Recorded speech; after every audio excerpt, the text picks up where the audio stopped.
نحمدہ ونصلی ونسلم علی رسولہ الکریم اما بعد فاعوذ باللہ من الشیطان الرجیم بسم اللہ الرحمن الرحیم۔ امید کرتا ہوں آپ تمام احباب خیر و عافیت سے ہوں گے۔ آج ہم فیصل التفرقہ کے پہلے درس میں حاضر ہیں۔ آج کے درس کا عنوان ہے کیا حق و ثواب کسی ایک فرد یا کسی ایک جماعت کے ساتھ خاص ہے یا پھر ہر جماعت میں حق موجود۔ اس سے پہلے کہ ہم اپنے مقصود کی طرف بڑھیں، میں چاہتا ہوں کہ آپ تقدیم اور تمہید کے طور پر دو باتوں کو جان لیں۔ نمبر ایک، اللہ تبارک و تعالیٰ کی صفات کے متعلق اشاعرہ اور معتزلہ کے درمیان اختلاف ہے اس بات میں کہ اللہ تبارک و تعالیٰ کی صفات زائد علی الذات ہیں یا نہیں۔ اشاعرہ کا موقف یہ ہے کہ اللہ تبارک و تعالیٰ کی صفات زائد علی الذات ہیں۔ اللہ تبارک و تعالیٰ عالم ہے صفت علم کی وجہ سے، اللہ تبارک و تعالیٰ قادر ہے صفت قدرت کی وجہ سے، جبکہ معتزلہ کہتے ہیں کہ اللہ تبارک و تعالیٰ کی صفات زائد علی الذات نہیں ہیں۔ اور دوسری بات یہ ہے کہ پھر اشاعرہ کے اندر اللہ تبارک و تعالیٰ کی صفت بقا میں اختلاف ہے کہ صفت بقا زائد علی الذات ہے یا نہیں۔ تو جمہور اشاعرہ کا تو موقف یہی ہے کہ جس طرح دیگر اللہ تبارک و تعالیٰ کی صفات زائد علی الذات ہیں، اسی طرح صفت بقا بھی زائد علی الذات ہے، جبکہ امام باقلانی رحمۃ اللہ تعالی علیہ کا موقف صفت بقا کے متعلق وہی ہے جو صفات باری تعالیٰ کے متعلق معتزلہ کا موقف ہے۔ وہ کہتے ہیں کہ بقیہ صفات تو اللہ تبارک و تعالیٰ کی زائد علی الذات ہیں، لیکن صفت بقا اللہ تبارک و تعالیٰ کی صفت زائد علی الذات نہیں ہے۔ امام مالک رحمۃ اللہ تعالی علیہ فرماتے ہیں کہ کل یؤخذ من قولہ ویرد الا صاحب ھذا القبر، کہ رسول اللہ صلی اللہ تعالی علیہ وآلہ وسلم کے علاوہ ہر شخص، چاہے وہ شخص کتنے ہی بڑے مرتبے پر فائز ہو، اس کی بات کی یہ حیثیت ہے کہ اسے رد بھی کیا جا سکتا ہے اور اسے قبول بھی کیا جا سکتا ہے۔ صرف اللہ تبارک و تعالیٰ کے رسول حضرت محمد مصطفیٰ صلی اللہ تعالی علیہ وآلہ وسلم کی ہر بات کو قبول کرنا واجب ہے۔ ان کی کسی بات سے سر منہ انحراف یا اختلاف کرنا کفر ہے۔ ان کے علاوہ کسی بھی شخص کی بات کو رد بھی کیا جا سکتا ہے اور قبول بھی کیا جا سکتا ہے، کیونکہ رسول اللہ صلی اللہ تعالی علیہ وآلہ وسلم حق کا معیار ہیں، رستہ سے مستقیم ہیں۔ ان کے علاوہ کوئی بھی شخص حق کا معیار نہیں بن سکتا۔ ان کے علاوہ ہر شخص کی یہ حیثیت ہے کہ ان کی بعض باتوں کو رد بھی کیا جا سکتا ہے اور بعض باتوں کو قبول بھی کیا جا سکتا ہے، لیکن ہمارا المیہ یہ ہے کہ ہر شخص قولاً اور صراحتاً نہ صحیح لیکن عملاً وہ اپنے من پسند پیشوا کو یا اپنے من پسند مقتدا کو رسول اللہ صلی اللہ تعالی علیہ وآلہ وسلم کے منصب پر بٹھانا چاہتا ہے۔ وہ غیر محسوس طور پر یہ چاہتا ہے، یہ تقاضا کرتا ہے کہ جس طرح اللہ کے رسول صلی اللہ تعالی علیہ وآلہ وسلم کی ہر بات واجب القبول ہے، جس طرح ان کی کسی بات سے اختلاف کرنا یا ان کی کسی بات کو رد کر دینا کفر ہے، اسی طرح میرے من پسند پیشوا کی ہر بات کو قبول کرنا واجب ہے، ان کی کسی بھی بات سے اختلاف کرنا کفر ہے، جبکہ یہ مرتبہ صرف اور صرف اللہ تبارک و تعالیٰ کے رسول کو حاصل ہے، ان کے علاوہ کسی اور کو یہ مرتبہ حاصل نہیں۔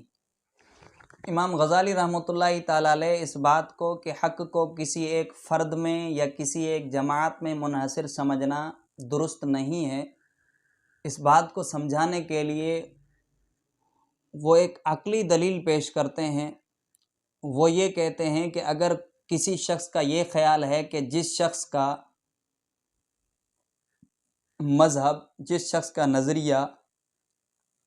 امام اشعری رحمۃ اللہ تعالیٰ علیہ کے نظریے کے مخالف ہو وہ کافر ہے۔ جس شخص کا مسلک امام اشعری رحمۃ اللہ تعالیٰ علیہ کے مسلک سے مختلف ہو وہ کافر ہے۔ چنانچہ امام باقلانی رحمۃ اللہ تعالیٰ علیہ صفت بقا میں چونکہ امام اشعری کے نظریے سے مختلف ہیں، وہ صفت بقا کے متعلق امام اشعری سے اختلاف کرتے ہیں، تو وہ کافر ہیں۔ تو ایسے شخص سے پوچھنا چاہیے کہ تم نے کس دلیل کی بنا پر حق کو امام اشعری رحمۃ اللہ تعالیٰ علیہ کی ذات میں منحصر سمجھ لیا ہے، جس کی بنا پر تم نے امام باقلانی کو کافر قرار دے دیا؟ تو اب وہ شخص یا تو یہ جواب دے گا کہ چونکہ امام اشعری رحمۃ اللہ تعالیٰ علیہ زمانے کے لحاظ سے امام باقلانی رحمۃ اللہ تعالیٰ علیہ پر مقدم ہیں، زمانی لحاظ سے امام اشعری رحمۃ اللہ تعالیٰ علیہ کو امام باقلانی رحمۃ اللہ تعالیٰ علیہ پر تقدم حاصل ہے، اس لیے وہ حق پر ہیں، اس لیے حق انہی میں منحصر ہے، جس کی بنا پر امام باقلانی کو ان سے اختلاف کی وجہ سے میں نے کافر قرار دے دیے۔ اس سے یہ معلوم کرنا چاہیے کہ زمانے کے لحاظ سے تو کئی معتزلی امام اشعری پر مقدم ہیں، تو کیا اس تقدم زمانی کی وجہ سے تم یہ کہو گے کہ معتزلی حق پر تھے، ان سے اختلاف کی وجہ سے امام اشعری رحمۃ اللہ تعالیٰ علیہ نے معاذ اللہ کفر کیا؟ یا پھر وہ یہ جواب دے گا کہ حق کے امام اشعری رحمۃ اللہ تعالیٰ علیہ میں منحصر ہونے کی دلیل تقدم زمانی نہیں ہے، بلکہ امام باقلانی رحمۃ اللہ تعالیٰ علیہ اور امام اشعری رحمۃ اللہ تعالیٰ علیہ میں فضل اور علم کے لحاظ سے تفاوت ہے۔ امام اشعری رحمۃ اللہ تعالیٰ علیہ کا علم، امام اشعری رحمۃ اللہ تعالیٰ علیہ کا فضل امام باقلانی رحمۃ اللہ تعالیٰ علیہ کے علم اور فضل سے زیادہ ہے۔ تو پھر اس بے وقوف سے پوچھنا چاہیے کہ تمہارے پاس ایسا کون سا پیمانہ ہے، تمہارے پاس ایسی کون سی ترازو ہے جس کی بنا پر تم نے علم اور فضل کے امام اشعری میں زیادہ ہونے اور امام باقلانی میں کم ہونے کا فیصلہ کیا، جس کی بنا پر تم یہ کہہ رہے ہو کہ امام اشعری کا علم فضل زیادہ ہے، امام باقلانی کا علم اور فضل کم ہے؟ تو وہ یقیناً خاموش ہو جائے گا، اور وہ جواب سے فرار چاہتے ہوئے اپنی بات بدلنے کی کوشش کرتے ہوئے کہے کہ امام باقلانی کو امام اشعری سے اختلاف کرنے کی اجازت ہے، تو پھر اسے پوچھنا چاہیے کہ یہ اجازت صرف امام باقلانی کو کیوں ہے، امام غزالی رحمۃ اللہ تعالیٰ علیہ کو کیوں نہیں ہے، امام قلانیسی رحمۃ اللہ تعالیٰ علیہ کو کیوں نہیں ہے، امام کرابسی رحمۃ اللہ تعالیٰ علیہ کو کیوں نہیں ہے؟ تو وہ اس کا یہ جواب دے گا کہ چونکہ امام اشعری رحمۃ اللہ تعالیٰ علیہ اور امام باقلانی رحمۃ اللہ تعالیٰ علیہ کا اختلاف صرف لفظی اختلاف ہے، حقیقی نہیں ہے، کیونکہ دونوں وجود باری تعالیٰ کے دائمی ہونے میں متفق ہیں۔ اختلاف صرف اتنی بات میں ہے کہ اللہ کی جو صفت بقا ہے یہ زائد علی ذات ہے یا زائد علی ذات نہیں ہے۔ تو پھر اس بے وقوف شخص کو یہ جواب دینا چاہیے، اس سے یہ پوچھنا چاہیے کہ پھر معتزلہ اور اشاعرہ کا اختلاف بھی لفظی ہے، بات کا اعتراف کرتے ہیں، اس بات کا اقرار کرتے ہیں کہ اللہ تبارک و تعالی کا علم تمام معلومات کو محیط ہے، اللہ تبارک و تعالی تمام ممکنات پر قادر ہے، تو ان کا اختلاف بھی لفظی ہوا۔ تو وہ یہ کہے گا کہ معتزلہ چونکہ اس بات کا اعتقاد رکھتا ہے کہ ذات واحد سے علم کا بھی صدور ہو رہا ہے، قدرت کا بھی صدور ہو رہا ہے، حیات کا بھی صدور ہو رہا ہے، اور یہ تمام صفتیں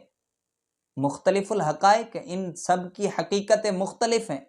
تو پھر ایک ذات سے مختلف الحقائق اشیاء کا صدور ہونا تو محال ہے۔ تو معتزلہ محال چیز کا اعتقاد رکھتے ہیں، اس لیے وہ کافر ہیں۔ تو امام غزالی رحمۃ اللہ تعالی علیہ فرماتے ہیں کہ پھر اس شخص کو بتانا چاہیے جو یہ کہہ رہا ہے کہ چونکہ معتزلہ ایک ذات سے مختلف الحقائق اشیاء کے صدور کو تسلیم کرتا ہے، مختلف الحقائق اشیاء کے ایک ہی ذات سے صادر ہونے کا اعتقاد رکھتا ہے، اس لیے وہ گمراہ ہے، اس لیے وہ کافر ہے، تو پھر اس شخص کو یہ بتانا چاہیے کہ امام اشعری رحمۃ اللہ تعالی علیہ کی یہ بات کیوں کر پھر معقول ہے، کیوں بعید از قیاس نہیں ہے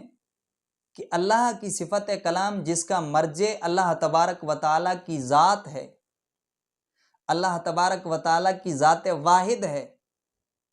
تو وہ صفت کلام تورات بھی ہے، وہ صفت کلام انجیل بھی ہے، وہ صفت کلام زبور بھی ہے، اس کلام میں خبر بھی ہے، اس کلام میں انشاء بھی ہے، اس کلام میں امر بھی ہے، اس کلام میں نہیں بھی ہے۔ حالانکہ خبر اور انشاء مختلف الحقائق چیزیں، ایک وہ ہے جس میں صدق اور کذب کا احتمال ہے، ایک وہ ہے جس میں صدق اور کذب کا احتمال نہیں ہے۔ تو ایک ہی ذات سے کس طرح دو مختلف چیزیں صادر ہو سکتی ہیں؟ اگر امام اشعری رحمۃ اللہ تعالی علیہ کی یہ بات بعید از قیاس نہیں ہے تو پھر معتزلہ کی وہ بات کیوں کر بعید از قیاس ہے؟ اگر معتزلہ کی وہ بات غیر معقول ہے تو پھر امام اشعری رحمۃ اللہ تعالی علیہ کی یہ بات کیوں کر معقول ہے؟ تو وہ شخص لاجواب ہو جائے گا، وہ شخص مبہوت ہو جائے گا، وہ شخص خاموش ہو جائے گا۔ اس سے سمجھ لینا چاہیے، اس سے آپ کو سمجھ آنا چاہیے کہ وہ شخص نرا مقلد ہے، نرا جاہل ہے، اس کا اپنا کوئی نظریہ نہیں، وہ شخص اندھی عقیدت میں مبتلا ہے جس کی بنا پر وہ کفر کے فتووں کو تقسیم کرتا پھر رہا ہے۔ جس کے پاس امام اشعری رحمۃ اللہ تعالی علیہ کی ذات میں حق کو منحصر سمجھنے یا حق کو صرف ان کے ساتھ خاص سمجھنے کی دلیل صرف اور صرف تقلید تھی، صرف عقیدت تھی، جس کی بنا پر وہ یہ سمجھ رہا تھا، جس کی بنا پر وہ یہ فیصلہ کرتا پھر رہا تھا کہ امام اشعری رحمۃ اللہ تعالی علیہ سے بالشت برابر اختلاف کفر ہے۔ لہذا واضح ہو گیا حق کسی ایک شخص کے ساتھ خاص نہیں ہے، کسی ایک جماعت کے ساتھ خاص نہیں ہے۔ جو شخص حق کو کسی جماعت میں منحصر سمجھ رہا ہے یا کسی فرد واحد کے ساتھ خاص کر رہا ہے تو وہ شخص دلیل کی بنیاد پر نہیں کر رہا ہوتا، بلکہ وہ شخص عقیدت کی بنیاد پر اور تقلید کی بنیاد پر سمجھتا ہے کہ میرے پیشوا سے اختلاف کی اجازت نہیں ہے۔ حالانکہ ہم نے شروع میں سنا کہ امام مالک رحمۃ اللہ تعالی علیہ فرماتے ہیں کہ یہ شان صرف حضور علیہ الصلاۃ والسلام کی ہے کہ ان کی ہر بات واجب القبول ہے، کہ ان کی کسی بات سے اختلاف واقعی کفر ہے، ان کے علاوہ کسی شخص کا یہ مرتبہ نہیں ہے، کسی بھی شخص کا یہ منصب نہیں ہے کہ ان کی کسی بھی بات سے اختلاف ناروا ہو، ان کی کسی بھی بات سے اختلاف کفر ہو، ان کی کسی بھی بات سے اختلاف گمراہی ہو، بلکہ ہر شخص کی یہ حیثیت ہے کہ اس کی بات